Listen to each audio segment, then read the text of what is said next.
You've been using borax wrong this whole time. Grandma knew the truth and nobody listened. Here are 25 mistakes you're making right now and exactly how to fix every single one of them. Number 25. You're dumping it straight into a cold washing machine. Cold water doesn't dissolve borax properly. The granules just sit there, clumped together, and ride the spin cycle without doing a single useful thing. Grandma always dissolved her borax in hot water first, stirring it into a cup or small bowl before adding it to the drum. That way it was already activated and ready to work the moment it touched the clothes. The cleaning power was distributed evenly instead of sitting in a soggy clump at the bottom. Number 24. You're using borax as a substitute for laundry detergent. This is one of the biggest mistakes people make, and social media has made it so much worse. Borax is a laundry booster, not a standalone cleaner. It enhances the effectiveness of your actual detergent by softening water, balancing pH, and helping break down stains. Without a detergent doing the main work, you're basically just washing your clothes in mineral water. Grandma used it alongside her regular soap, not instead of it, and her whites were legendary.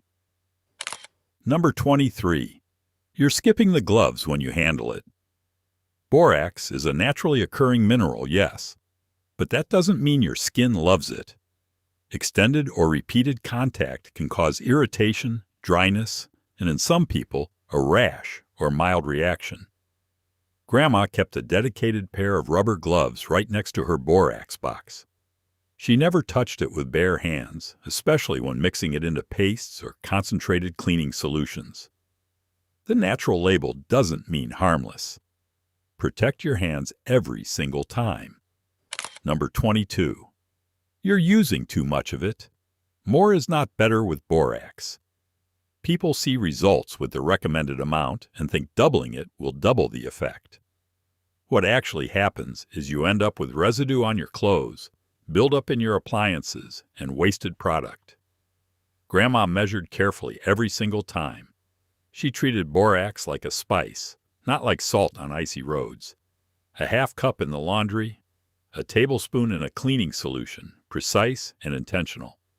That precision is why her results were always consistent. Number 21. You're storing it in the original cardboard box after opening it. Once that box is open, moisture from the air starts getting in. Borax absorbs humidity and clumps into hard chunks that are a nightmare to measure and use. Grandma transferred her borax into a sealed glass jar or an airtight plastic container the same day she brought it home. She labeled it clearly, kept it in a cool, dry cabinet, and her borax stayed smooth and powdery for months. Take 2 minutes to transfer it and you'll never fight clumps again. Number 20. You're mixing it with vinegar thinking it makes a super cleaner. This combination gets shared all over the internet as some kind of ultimate cleaning hack. The reality is that borax is alkaline and vinegar is acidic, and when you combine them, they largely neutralize each other. You end up with a solution that performs significantly worse than either one used properly on its own. Grandma never mixed her cleaning agents without understanding what they actually did together. She used borax separately and kept her vinegar for its own jobs.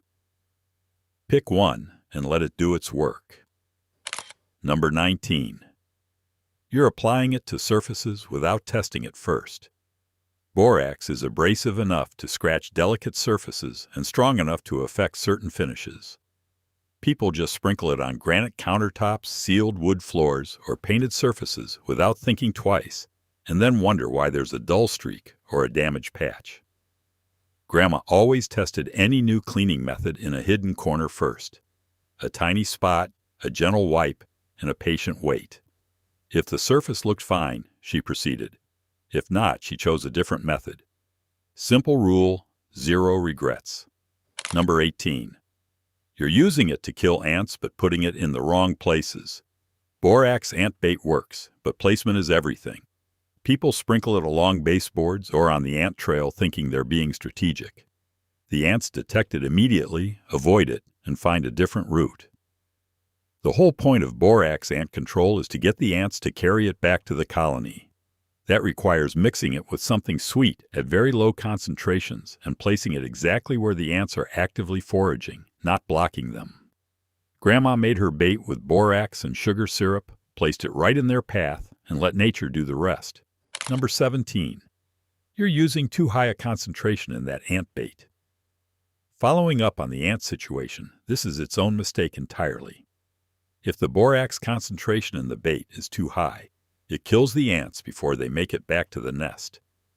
You eliminate a few scouts and the colony moves deeper underground and keeps on thriving. The whole strategy depends on slow, delayed action. Grandma used a very small amount of borax relative to the bait mixture, roughly 1 part borax to 9 parts sugar solution, so the ants had time to transport it home and share it with the colony before it took effect. Number 16. You're treating it like a mold killer when it's actually a mold inhibitor. People scrub visible mold with straight borax, expecting it to eliminate the problem for good. Borax does have antifungal properties, and it can help prevent mold from returning on non-porous surfaces. But it's not a guaranteed one-time mold eliminator.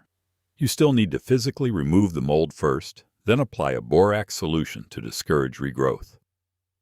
Grandma understood this distinction perfectly. She'd scrub the mold away, rinse the surface, then apply her borax solution and let it air dry without wiping it off so the residue could keep working. Number 15. You're wiping off the borax solution after applying it for mold prevention. This one is specifically about the mistake people make immediately after the last point. They go through the whole process of mixing a borax solution, applying it to the surface, and then they wipe it all off before it can dry. The preventive power of borax against mold regrowth comes from the residue it leaves behind on the surface. Grandma was firm about this. Apply it, spread it around, and walk away. Let it dry completely on its own. The dried borax layer is what does the protective work going forward. Number 14. You're not using it on your mattress, and you absolutely should be. A borax solution lightly misted onto a mattress and allowed to dry completely before putting bedding back on can help with odors, minor stains, and even discourage dust mites. Most people never think to include the mattress in their cleaning routine. Grandma stripped the beds during spring cleaning, sprinkled a light dusting of borax onto the mattress surface, let it sit for 30 minutes, then vacuumed it off thoroughly. The mattresses in her house smelled fresh and clean in a way that air fresheners simply cannot replicate. Number 13. You're using it in a humidifier or diffuser. This one is dangerous, not just ineffective. Some people have tried adding borax solutions to humidifiers thinking it will help with air quality or mold prevention in the air. Borax is not meant to be inhaled in any form. When it becomes airborne through a humidifier, you're creating a respiratory hazard in your own home. Grandma would never have done anything like this. She understood that a tool designed for surfaces and fabrics had no place being dispersed into the air. Keep borax on solid surfaces in water solutions used for cleaning and out of any device that sprays particles into your breathing space. Number 12. You're ignoring it as a toilet bowl cleaner. If you're buying chemical-heavy toilet bowl tablets and dropping them in the tank, you're doing extra work and spending more money than necessary. Sprinkling about a quarter cup of borax into the toilet bowl before bed and letting it sit overnight does a remarkable job of cleaning and deodorizing. A quick scrub in the morning, and you're done. Grandma had no need for fancy toilet tablets. She kept her bathroom clean and fresh with borax and a little time. The overnight soak does the heavy lifting while you sleep. Number 11. You're not using it to unclog and deodorize your drains. People reach for harsh chemical drain cleaners when borax is sitting right there in the cabinet. Pouring half a cup of borax down a slow drain, following it with 2 cups of boiling water. Waiting about 15 minutes and then flushing with hot water is an effective maintenance routine for keeping drains fresh and flowing. It won't break through a serious clog the way a mechanical snake will, but for general maintenance and odor control, it works extremely well. Grandma did this once a week in the kitchen sink and never had serious drain issues. Number 10. You're using it around pets without taking precautions. Borax is toxic to cats and dogs if they ingest it in meaningful quantities. People sprinkle it on carpets for flea control, which can be effective, but then they let the dog or cat walk all over it immediately, lick their paws, and potentially ingest enough to cause digestive distress or worse. Grandma was extremely careful about this. She would apply borax to carpets, let it work for several hours, then vacuum it up completely before allowing any animals back into the room. The application area was blocked off entirely during the treatment period. Effective flea control and a safe pet are not mutually exclusive. You just need patience and barriers. Number 9. You're using borax on silk, wool, or delicate fabrics. This mistake ends in ruined clothing. Borax is not appropriate for all fabrics.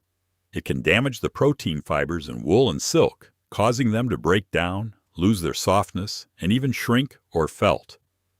People assume that because it's natural, it must be gentle on everything. Grandma had a completely different set of cleaning rules for delicate fabrics, and borax was not part of them. She reserved it for cotton, linen, and synthetic blends where it could do its best work without risk. Know your fabrics before you throw them in a borax-boosted wash. Number 8. You're not using it as a dishwasher booster. The same logic that makes borax effective in laundry applies to the dishwasher. Hard water leaves spots and film on dishes and glasses, and borax helps counteract this by softening the water and boosting the detergent's effectiveness. Adding a tablespoon of borax to the bottom of the dishwasher before running a cycle results in noticeably cleaner, spot-free dishes. Grandma lived in an area with hard water, and this was one of her standard tricks. Her glasses came out sparkling when her neighbors were complaining about cloudy film. 1 tablespoon, once per cycle, and you'll see the difference. Number 7. You're mixing it with bleach thinking it creates a stronger disinfectant. Combining borax with bleach is unnecessary and potentially creates fumes that irritate the respiratory system. Each of these products is designed to work on its own, and they don't combine to something more powerful. They compete with each other, and the chemical interaction can produce irritating byproducts. Grandma had a strict policy about not combining cleaning chemicals she didn't fully understand. Borax on its own or bleach on its own, depending on what the job required, but never together in the same bucket. That kind of discipline kept her safe for decades. Number 6. You're not using it to clean tile grout. Grout is porous, absorbs grime and mold spores, and is notoriously difficult to clean. A paste made from borax and water, applied to grout lines, scrubbed in with an old toothbrush, and allowed to sit for 10 to 15 minutes before rinsing delivers impressive results. Grandma's bathroom tile was always immaculate, and the grout was always white. She didn't have a specialized grout cleaning tool. She had an old toothbrush, a box of borax, a little water, and the patience to work it properly. The elbow grease matters, but the borax paste does the heavy lifting on the stains. Number 5. You're not using it to refresh and deodorize carpets. Sprinkling borax lightly over carpets, working it in gently with a broom or brush, letting it sit for at least 30 minutes, and then vacuuming thoroughly is a simple and effective way to freshen carpets and neutralize odors. It also disrupts flea populations as mentioned earlier. Grandma did this before hosting company or after any period of the house being closed up for a while. Her carpets always smelled clean without that artificial fragrance that covers odors instead of eliminating them. The borax actually neutralizes the odor molecules rather than masking them. Number 4. You're not making borax-based cleaning paste for stubborn stove grime. The combination of borax, dish soap, and a small amount of water creates a cleaning paste that handles baked-on grease and stubborn stove grime extremely well. Apply it, let it sit for 5 to 10 minutes, and then scrub with a non-scratch pad. Grandma's stove was always clean, not because cooking was dainty or delicate in her kitchen, because she had this paste in a small jar ready to go, and she used it after every heavy cooking session. The borax acts as a mild abrasive while the soap cuts through the grease. Together, they tackle what sponge and water alone simply cannot. Number 3. You're keeping it somewhere a child or pet could access it. This is not a scare tactic. Borax ingestion in sufficient quantities causes serious harm, particularly in young children and small animals. People leave the box on a low shelf, on the laundry room floor, or on a counter that curious hands or paws can reach. Grandma kept every cleaning product, including her beloved borax, in a high cabinet with a latch. It was never accessible to children visiting the house. She treated all cleaning products with the same respect regardless of how natural the ingredient was. Storage safety is not optional. It is the most basic responsibility that comes with keeping any cleaning agent in a home. Number 2. You're not using it to remove rust stains. Rust stains on sinks, tubs, and toilets are stubborn, and most regular cleaners barely touch them.